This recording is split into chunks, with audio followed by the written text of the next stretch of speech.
Hello, I'm James. Hi, I'm Jimmy, Welcome to A Job Done Well. the podcast about the world of work and how to improve the daily grind. Right then, good morning, Mr. Barber. How's your week been? Not bad. I think the light of the week for me was you and I went and visited an old boss of ours, David Pitt. Yeah. We'll come back to why we liked him so much on our leadership episode in a few weeks' time. But yeah, Pitty was one of the great bosses that I had, and I can correlate a lot of my success at work with how well I got on with my boss. Yeah, very true. Fortunately, I was working for you at the time, so I can't say the same. My week, some clown reversed a delivery van into my garden wall. So then I had to take my garden wall off the street because it collapsed on the street. So I was there for about an hour with a hammer and chisel breaking up bits of garden wall. And now I'm talking to my insurance company. That's it. Anyway, something to look forward to. On a positive note, the insurance company is an insurance company that I used to work for. So if they don't do a stellar job, they'll be very lucky and get a call from me. Anyway, so what we're talking about this week? Well, this week we are going to talk about finding the best ways to improve your performance, your performance as an individual, your teams, your organisation.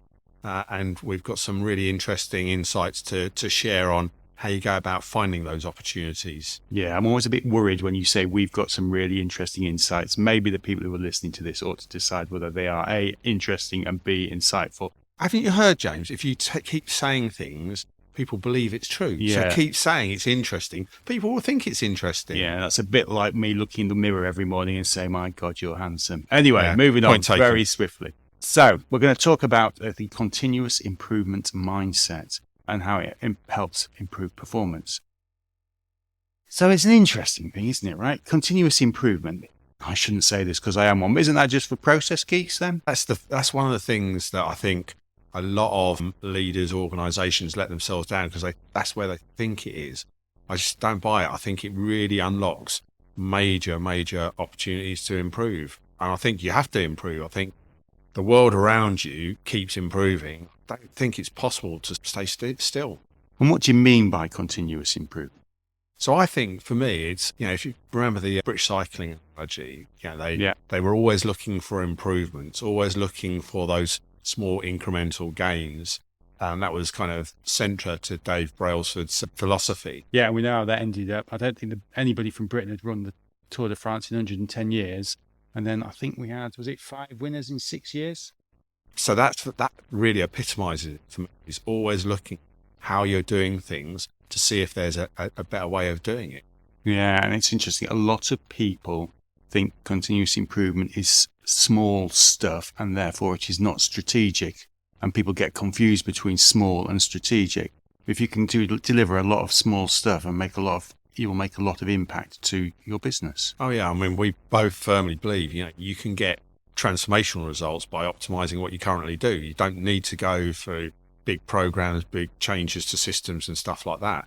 And that's key for me, is it can have a massive impact on your business. And again, back to the sports analogies. In every sport, people train and practice and try and get better. There's no sport that they don't do that. Whereas at work, in business, we tend not to have that mindset in the same way. Yeah. And my management hero is W. Edwards Deming, but he used to say that you should have improvement in all processes of all the time. But of course, the only way you can do that is if you get everybody engaged in doing it, because most organisations have a improvement team, but they'll only be focused on one thing. So I think the real trick is how do you get everybody in your organisation always focusing on what they can do better? And there's this whole thing, isn't there, about having two jobs. One job is to do your job, but the other job is to do your job better. I think the other point about engagement, James, is it's great to get improved results, but the fact you're engaged in driving performance and improving performance does give you greater satisfaction in the job because you feel like you're achieving something. Nobody comes to work wanting to do a bad job. Yeah, no, absolutely. So before we get into kind of our views on how you go about this, what are some of the pitfalls that get in the way of improving?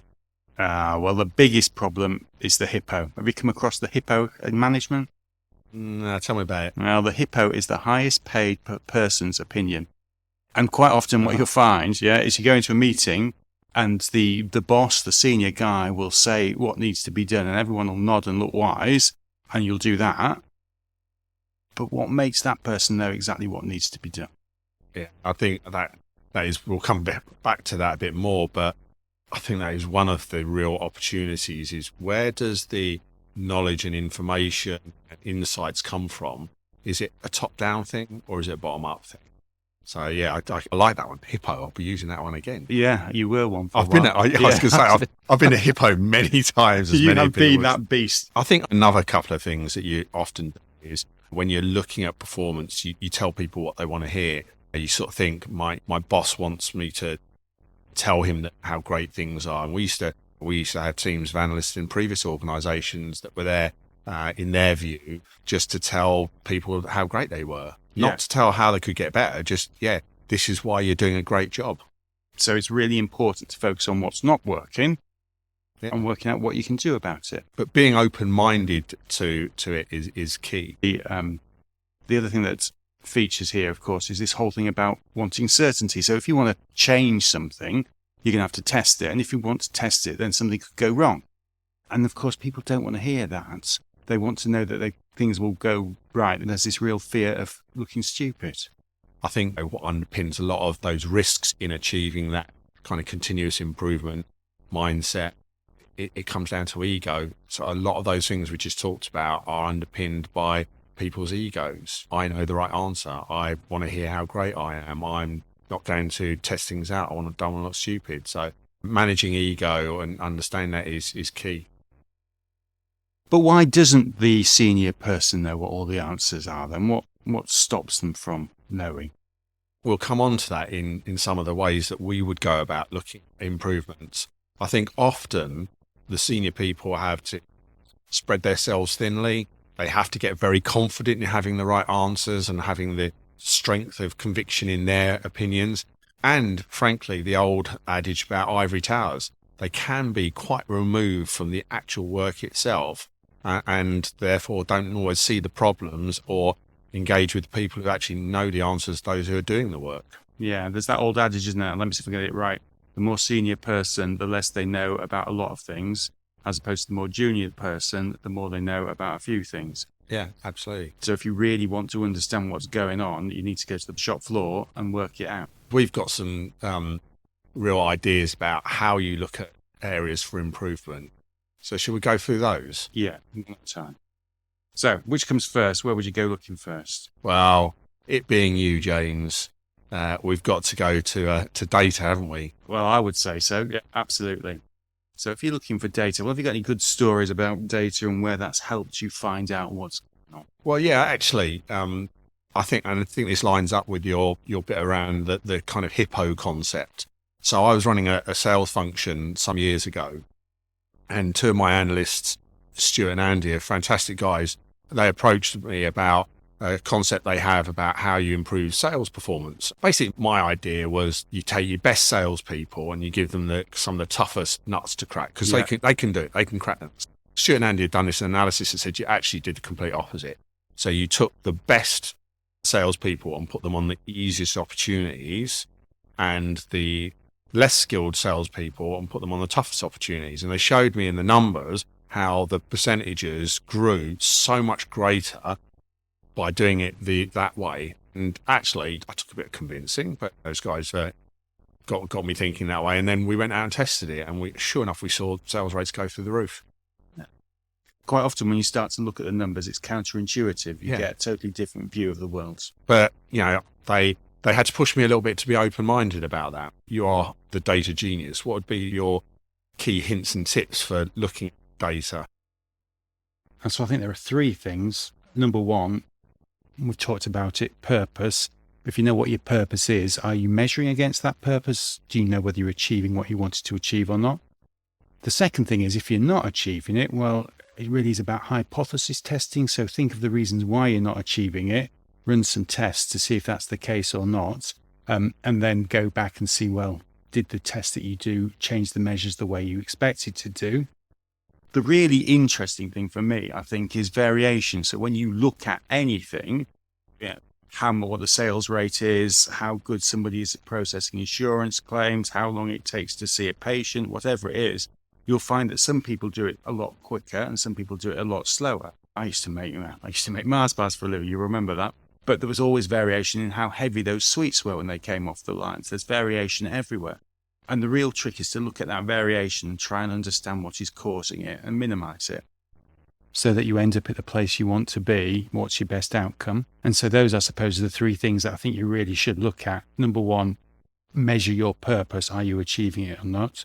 Number two, if you're not, do some testing, but hypothesis test and do that against the data so you can see if you're getting better or worse. And then the third one is really understand the variation in your system and use that in your favor. So work out what the best things are, when your system is working best, and see what you can do to get to that point. I think everyone who's worked with you heard the classic Lawther sort of problem we're trying to solve here. Yeah, absolutely. So there you go. Data, there's the first thing. I think the next thing that's worth talking about is, so data in itself is interesting, but it doesn't give you the solution. The next thing you need to do is you need to go and see. Now, there was a television program a few years ago where Sir John Harvey-Jones, what did they call him? The troubleshooter or something like that. But he was really good at looking at organisations and trying to work out why they weren't working. And he was looking at the NHS, and he found out that the bottleneck, the thing that was causing people to have to wait, was the use of the operating theatres. So what did he do? He went down and stood in an operating theatre to work out what was going on. And when he did that, he found that there was no operating going on. The operating theatre was absolutely empty. Nobody there. So the most important bit of the process, nobody was there working on it. And he asked why, and he found out it's a bit like meetings. People would turn up late to operations. The surgeons might turn up late. If the surgeons turned up late, you'd have a load of nurses standing around and clinicians waiting. So then the clinicians and the nurses thought, well, the doctor's going to be 5 minutes late, so they won't bother turning up until 5 minutes. And then, of course, the doctor would turn up on time and there would be nobody there. And he just got into this horrible spiral of people not being there. It's really interesting. He only understood that once he'd gone and looked to see what was going on. So there's an idea for you. Once you find out or you think you understand what the problem is, get off your bum, go and have a look, see if you can find out. Yeah, I mean, it's one of the things I think you probably helped me with quite early on in my career is going to see what's actually happening rather than what you think is happening. A couple of ways of doing that when you get down to work, see the people who are actually doing the work. Make sure that you put people at their ease, because naturally, even though you don't think you are, often people on the shop floor will find you intimidating just because of your job role. Yeah. So you have to find ways of putting people at their ease. And also, people then need to see action from what they talk to you about. So they don't have to fix everything, but you have to give people the confidence that if they talk to you about some stuff that's getting in the way of them being able to do their job and deliver on the organisation's purpose, you need to take some action on the back of that. Oh, absolutely. And you'll find that once people start to open up, they've got 1,001 things that they can tell you about. But it's really important that they know that you aren't coming to look over their shoulder. You're coming to look at the system itself and what's happening within the system. Yeah. Because if they think that you are checking up on them, they will clam up and they won't tell you a damn thing. Absolutely. Yeah. Is there anything else you think that we should talk about in terms of putting people at their ease? One of the ones I always found was talk to people about what their favourite example of whatever you're doing. Everyone has a favourite case, a favourite claim, a favourite piece of work, a favourite project. You get them onto that, people often do open up. And you do find out all sorts. Another good example I found out when I was on the front line, I talked to one of the handlers about what's their favourite claim. They talked about this claim that they'd worked on. And they had to do a really complicated calculation to work out what this customer had lost.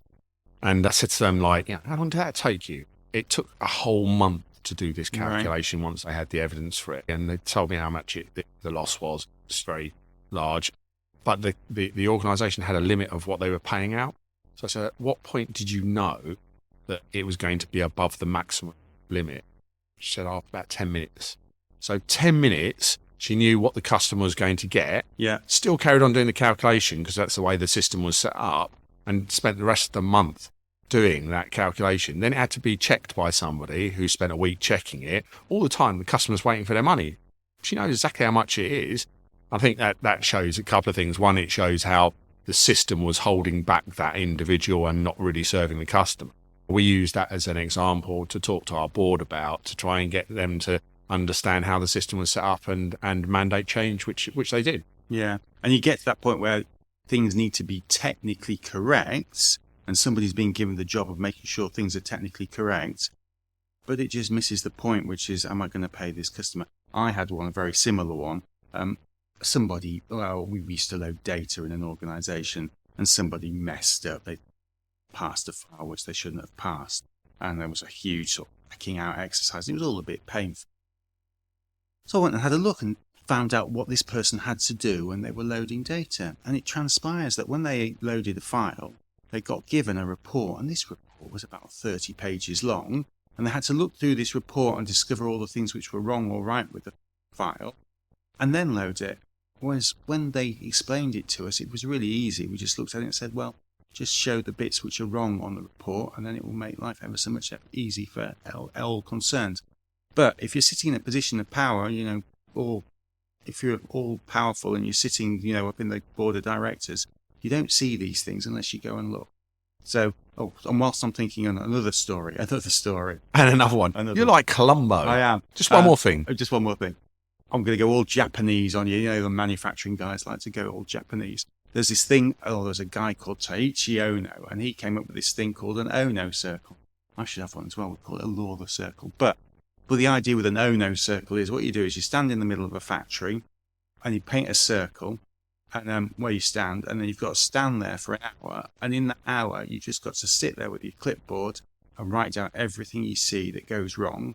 And then after you've done that, you then have to go away and fix them. So it's just about standing and looking, understanding. Anyway. So we've covered data, going and seeing stuff. What else would you recommend people look at? Well, I think the next thing is to take an external view. And that external view could be either as a customer or as a competitor. How would they do things differently? Now, the classic example of this is if you wanted to go faster, who's good at going fast? And everyone will say, Formula One. But if you look at what Formula One do, they are very cute in the way that they do pit stops and things like that. But what do you learn from that would affect the way in which you process it? The other example I've got is the whole thing about fire brigades. So they're pretty good at getting where they need to be when they need to be. When you look at fire brigades, particularly in inner cities, they quite often have motorcycles and cars. And that seems a bit pointless, right? If you've got a fire, you need I don't know why they match these things weigh, 20-ton truck turning up, not some prat on a motorcycle.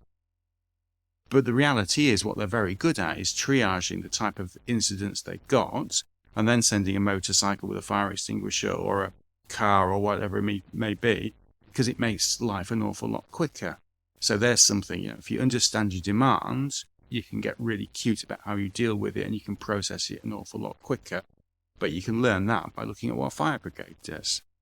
It's an interesting point, but nearly every organisation I've worked in at some point has said we're too internally focused and we don't look and learn. And I think that's your point, is looking externally, learning from both within your market. So what are what's your market doing? What are the competitors doing? But also looking outside your market. Who's the best at the things that you're trying to do or similar things, and learning from those. So I think there's the kind of external perspective. I think the other one is looking at customers and what your customers telling you. Both looking at the quantitative and qualitative ways of looking at these things. So what does the data tell you, but also what do customers tell you firsthand? And one of the really impactful things I did was at one organisation, we did some focus groups where we got customers to talk about their experience. And when you really listen to them, both in terms of how they went about losing money and then how they experienced making a claim with you, that was both impactful in terms of learning how you improve, but also linking it back to the purpose. So this is why we do these things, to try and help these people who's lost their life savings. So I think both looking at the data in terms of your customers and what that tells you, satisfaction, NPS, all those sorts of things, but also listening to your customers. Another good example, I do some voluntary work, and through that I've got a friend I visit who's 81 years old. Yeah. He has medical challenges, as you have at that sort of age, but he has so much stress caused to him by the inability to order his medicine and to make appointments with his doctor, simply because all the systems and processes are digital. So there are multiple ways you can reorder your medicine, none of which are open to him because he can't use digital. So he can't use an app, he can't use a website, and they don't let you do it by phone, which is what he can do. Or he can walk miles and go into the surgery and order his medicine. It's a good example of where a process is hugely efficient, but it doesn't really work for a big portion of the customers that will be using it. Yeah. There is that whole thing, isn't there? You know, complaints, they are a gift from the gods. Whereas some organisations, customer complaints are things to be hidden and not talked about. And really understanding what your customers think is important is a really valuable lesson. I think the final area we touched on a bit earlier is a lot of the knowledge and insights about what gets in the way of doing the job successfully sits with your people. So, James, I know you've got some really good methods for unlocking the ideas that people have. My favourite story here was there's this whole sort of view that if people work on the shop floor, you have to beat them with a stick and they will only do the bare minimum. And I went to big offices out in the West Midlands and we sat down and we talked to the cleaning lady, and she got really agitated and excited about her cleaning trolley and how she could get the right materials for her cleaning trolley, and she didn't have to sign chitties. There was stuff there for her to lay her hands on, because as she said it, she wanted to do a good job. She didn't have time to be hanging about. She wanted to get on and clean the offices. So understanding what your people want is really important. There's this thing called a quality circle, or General Electric made it really popular I think probably in the 80s, when they used to run this process called workout, which was all about taking work out of the system. But all you have to do is be clear on, would you believe, purpose. Once you've decided what purpose is, then get people to write down on Post-it notes all the tasks that they do on a daily basis. And then take those Post-it notes and shove them into two piles. One pile is the stuff which contributes to the purpose, and then the other pile is the stuff which really just gets in the way of the purpose.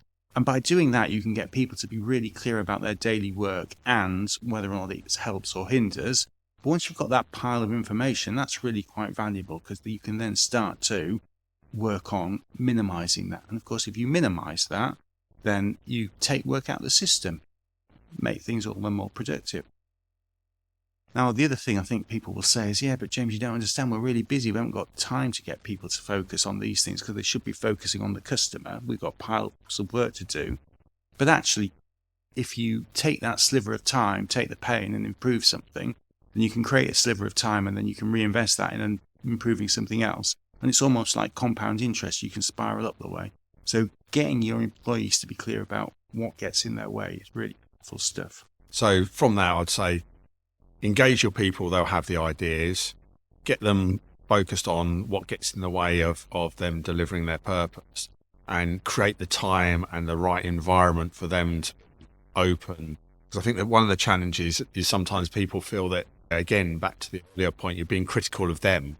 Whereas if they're clear on their purpose, it's the system around them that is getting in the way. So how do you change the system? They know how to do that. Yes. Does that mean the system's more important than the people, Jimmy? Is that what you're saying? No, because people have the answers. Yeah, is that right?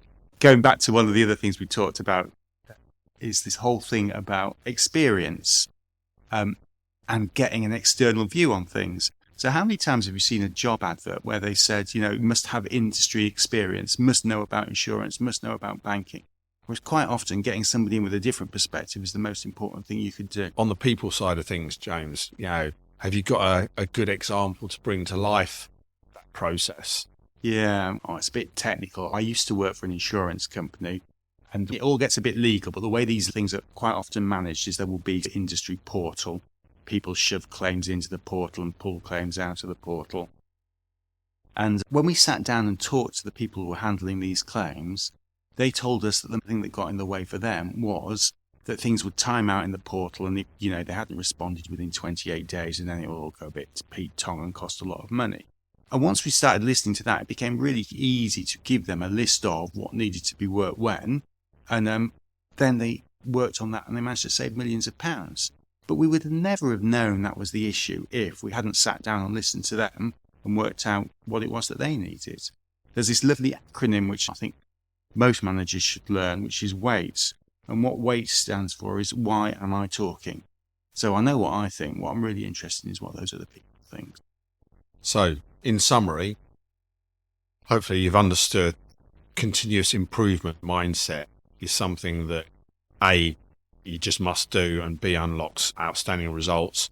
Some of the pitfalls are getting in the way, and then the 4 areas where we would look at data, go see stuff, get the external perspective and talk to your people. And I think it's really important to get that combination of those 4 areas. It's not just pick the one that you're most comfortable with or that's easiest. It's look at those 4 dimensions. That will give you a far superior answer to where the gold is in them there hills. Yeah.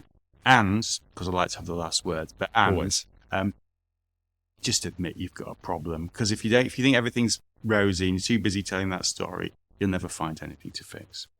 Well, as ever, you think you've had the last word, James, but we actually have this week also a comment from Vic from Nottingham, who had asked us about the examples that we're using on a couple of episodes. There's quite a lot of NHS related things where we think the improvements were. And I think we should be really clear that the examples that we've used, and we've used a couple today, the people who work in the NHS do an amazing job. Yeah. We've got endless respect for the work they do. The challenge that they face is the systems are designed and set up in certain ways to achieve certain things, and often set up by politicians, civil servants or managers that are remote from actual patients and the work that's being done. It's those systems that get in people's ways. And of course, when something goes wrong in the NHS, it makes the newspapers, so we hear about it. Whereas when it goes wrong in a bank, people just tend to clam up and... No, exactly. Anyhow, thanks everyone for listening. Hope you've enjoyed today's episode. Next week, we've got something slightly different. We're going to be discussing James's best-selling book, Managed by Morons. Yeah, that should be a nice short episode. Anyway, have a good week. Cheers then. If you'd like to find out more about how James and I can help your business, then have a look at our website, jobdonewell.com.